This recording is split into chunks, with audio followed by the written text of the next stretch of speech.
शादी में दहेज मांगने वालों सुनो इस बयान को मौलाना जर्जीज की आवाज में।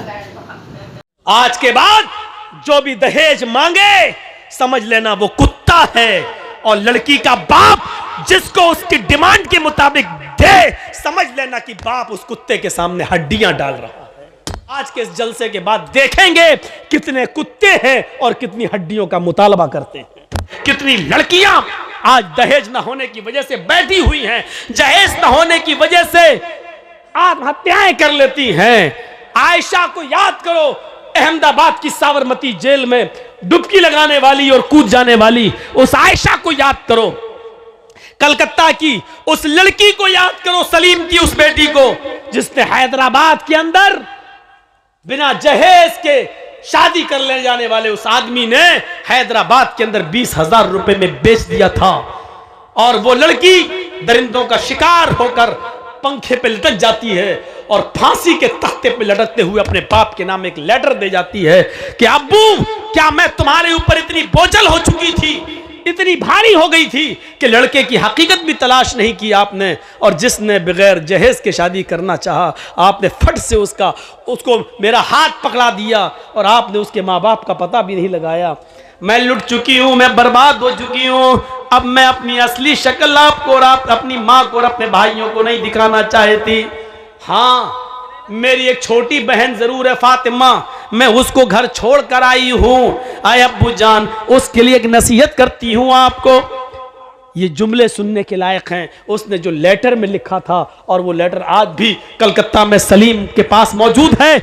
उस लेटर के जुमले ये थे, मेरे अब्बू, वो छोटी मेरी बहन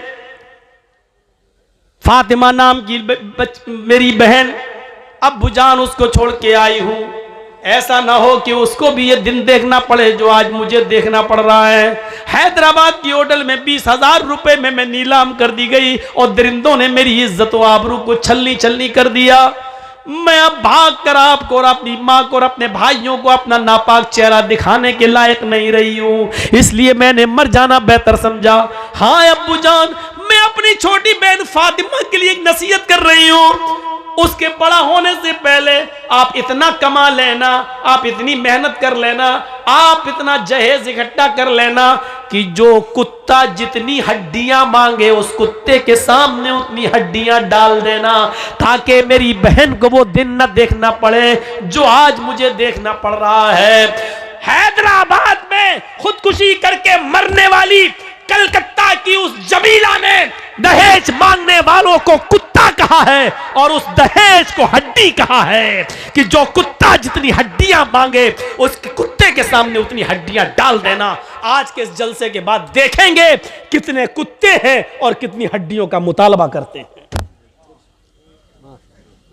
आज के बाद जो भी दहेज मांगे समझ लेना वो कुत्ता है, और लड़की का बाप जिसको उसकी डिमांड के मुताबिक दे समझ लेना कि बाप उस कुत्ते के सामने हड्डियां डाल रहा है।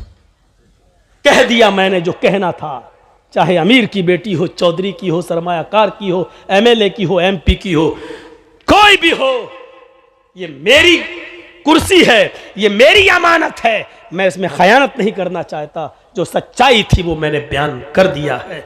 मेरे भाइयों, मुआशरे में इसको कौन समझेगा, कौन इससे इबरत हासिल करेगा? मैं जानता हूं कि कुत्ता और हड्डी कहने के बाद भी जहेज रुकेगा नहीं। 20 साल से अब तक नहीं रुका तो अब क्या रुकेगा? लेकिन एहसास पैदा करो। एहसास उस जमीला ने क्या कहा था कि मेरी बहन के लिए इतना कमा लेना, इतना कमा लेना कि जो कुत्ता जितनी हड्डियां मांगे उस कुत्ते के सामने उतनी हड्डियां डाल देना, ताकि मेरी बहन को वो दिन न देखना पड़े जो मुझे देखना पड़ा।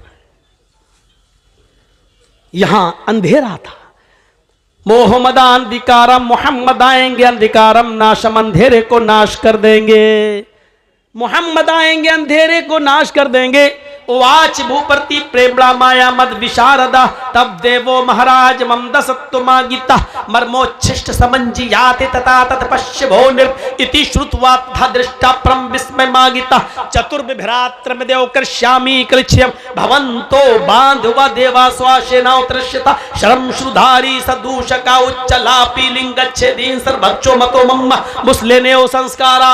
आखिरी नबी जब इस दुनिया में आएगा उसके और उसके मानने वालों की पहचान ये होगी, शर्म शुरूधारी, वो लंबी दाढ़ी रखेंगे, शर्म शुरूधारी लंबी दाढ़ी